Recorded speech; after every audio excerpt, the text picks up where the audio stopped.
Hay lugares en el mundo donde el silencio pesa más que el concreto, donde las máquinas siguieron funcionando, aun cuando el corazón humano ya había dejado de soportar el terror. Sitios que quedaron marcados por algo más que un accidente, por algo que nadie ha querido explicar del todo. Hoy, te contaré una historia que muchos creen entender, pero muy pocos conocen desde dentro. La historia de lo que realmente ocurrió en 3 Mile Island, el día en que el miedo se volvió radiactivo, y lo que todavía sigue allí esperando. Desde 1979, este nombre quedó grabado en la memoria de Estados Unidos como el escenario del peor accidente nuclear en la historia del país. Al público se le habló de fallas técnicas, de errores humanos, de una cadena de acontecimientos inesperados, una tragedia controlada a tiempo. Esa fue la versión oficial, pero lo que estoy a punto de contarte no aparece en los informes.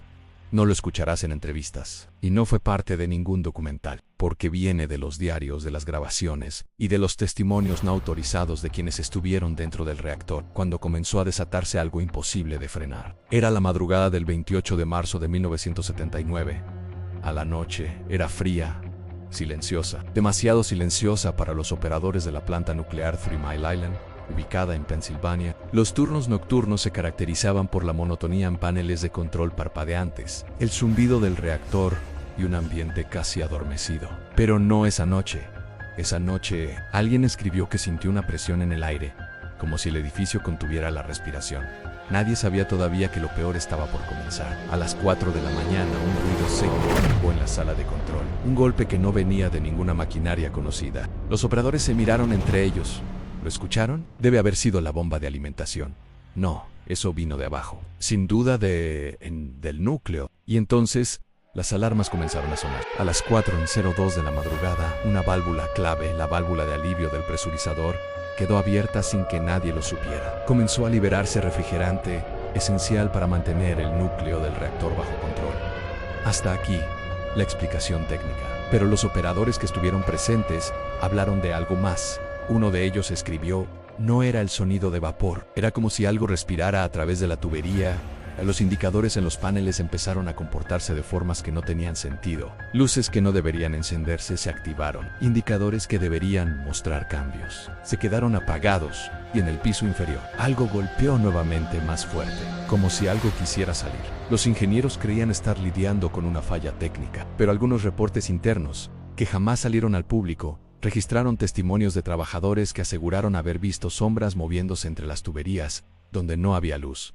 Otros dijeron escuchar voces distorsionadas, como si alguien estuviera murmurando detrás del reactor. De todos los testimonios que surgieron después, hay uno que la empresa intentó borrar de los archivos ANEL del técnico número 51, cuyo nombre nunca fue revelado. Su informe, recuperado años después, decía: sentí que el edificio respiraba. Cada vez que la presión bajaba, el reactor vibraba como si algo enorme se moviera en su interior. No era tecnología, no era estructura, sin duda era algo con vida. El técnico 51 bajó al área de bombas para verificar el estado del sistema. Allí, según su último registro de audio, escuchó algo que describió como un gruñido húmedo proveniente de las tuberías que conducían al núcleo. El audio termina abruptamente. Nunca volvió a la sala de control. Oficialmente, se dijo que abandonó su puesto por pánico y renunció al día siguiente. Pero jamás apareció su carta de renuncia, tampoco su uniforme. Ni él. A las 5 de la mañana, el reactor ya se encontraba en un estado crítico. El núcleo, privado de refrigeración, alcanzaba temperaturas que jamás deberían tocarse, pero eso era lo esperable. Lo que no tenía lógica era lo que algunos operadores comenzaron a reportar por radio. Hay algo moviéndose en el tanque. ¿Qué cosa? No lo sé, pero se está golpeando contra las paredes. Hubo risas nerviosas en burlas.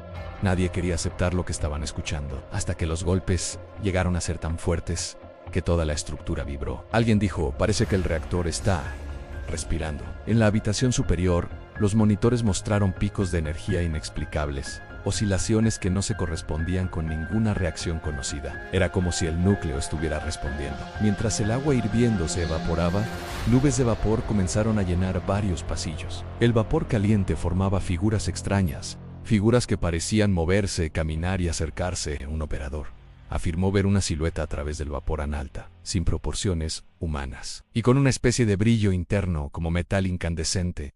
Tratando de ignorarlo, volvió la vista a su panel. Pero cuando levantó la cabeza, la figura estaba más cerca, gritó. Luego, Negó todo ante los investigadores, pero murió años después diciendo en su lecho, lo que salió del reactor no era humano, ni tecnológico, era algo despierto. En el edificio de contención nuclear está diseñado para soportar cualquier cosa, excepto voces que parecían venir de las paredes. Uno de los guardias de seguridad registró en su informe, se escuchaban como murmullos, como un grupo de personas rezando o llorando, mezclado con un sonido grave como si alguien arrastrara cadenas. A medida que el calor aumentaba en el núcleo, los trabajadores comenzaron a reportar alucinaciones, pero muchas coincidían entre sí.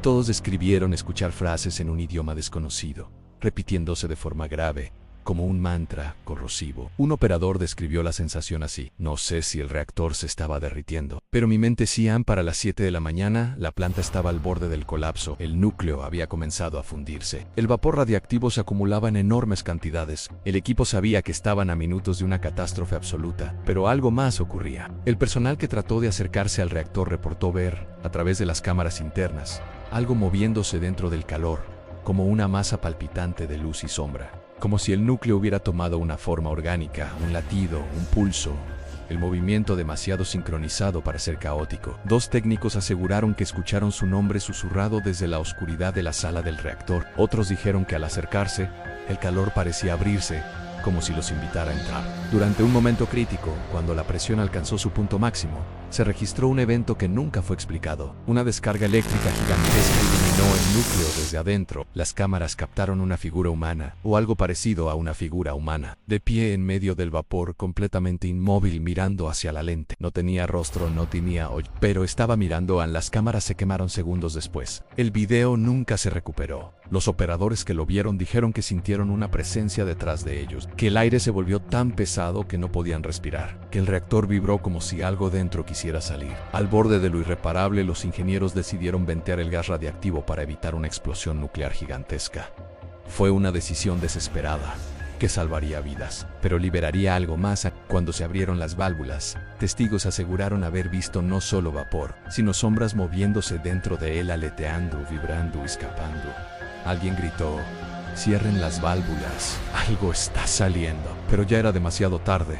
La nube se elevó lentamente hacia el cielo, con formas humanas desvaneciéndose a su alrededor. Fue el momento exacto en que la planta dejó de comportarse como una máquina y comenzó a comportarse como un organismo. Finalmente, después de horas de caos, las temperaturas descendieron lo suficiente para estabilizar el reactor. El núcleo, parcialmente derretido, quedó sellado, encerrado en concreto, por fin contenido. Accidente controlado, dijeron. Todo está bajo control. Pero el personal que quedó para la limpieza reportó cosas que nunca se incluyeron en los informes públicos. Sombras detrás de las puertas del reactor, ruidos metálicos golpeando desde adentro, susurros que aparecían en las grabaciones de audio durante la noche.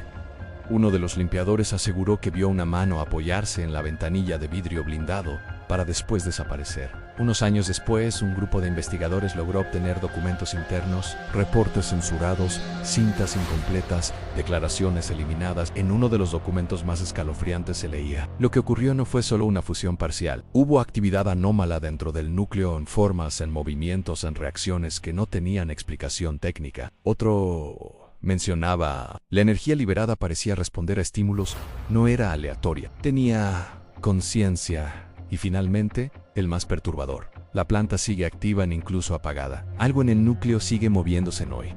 3 Mile Island permanece cerrada, sellada, vigilada día y noche. Pero incluso ahora, los guardias hablan de luces que se encienden solas, de sensores de movimiento activados dentro del reactor apagado. Di golpes sordos, a veces suaves, otras veces tan intensos que hacen vibrar las paredes. Uno de los guardias escribió: a veces siento que algo me observa desde adentro del concreto, como si esperara a que bajara la guardia. Otro reportó ver una figura alta, delgada, completamente negra, en las cámaras térmicas. La figura no emitía calor, pero absorbía él de su entorno como un vacío, como un hueco en la realidad. La explicación oficial dice que el accidente fue una mezcla de fallas humanas y tecnológicas, que no hubo víctimas directas, que el daño fue menor.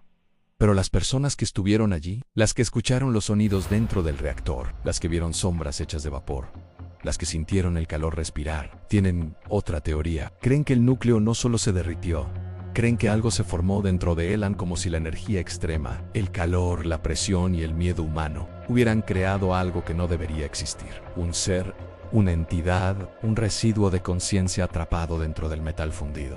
algo que incluso hoy sigue despierto, sigue moviéndose, sigue esperando. En el año 2019, cuando la planta finalmente fue desmantelada, un contratista grabó un audio no autorizado. Solo duró 17 segundos.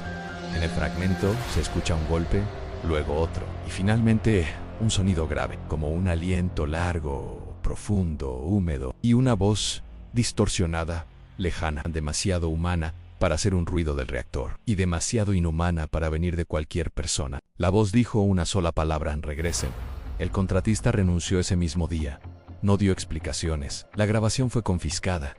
Pero él jura que la voz la escuchó más tarde en su propia casa, susurrándole desde la oscuridad: no hemos terminado. 3 Mile Island no fue solo un accidente, fue una advertencia, una herida abierta que nunca ha sanado, un recordatorio de que hay fuerzas que no entendemos, energías que no deberíamos despertar. Porque ¿qué pasa cuando el corazón de una máquina comienza a latir? Cuando el calor extremo da forma a algo con conciencia, cuando lo que está sellado solo está esperando la próxima oportunidad para salir. 3 Mile Island sigue allí en silenciosa, sosegada, dormida, pero el concreto no puede detener algo que, según los testimonios, todavía respira.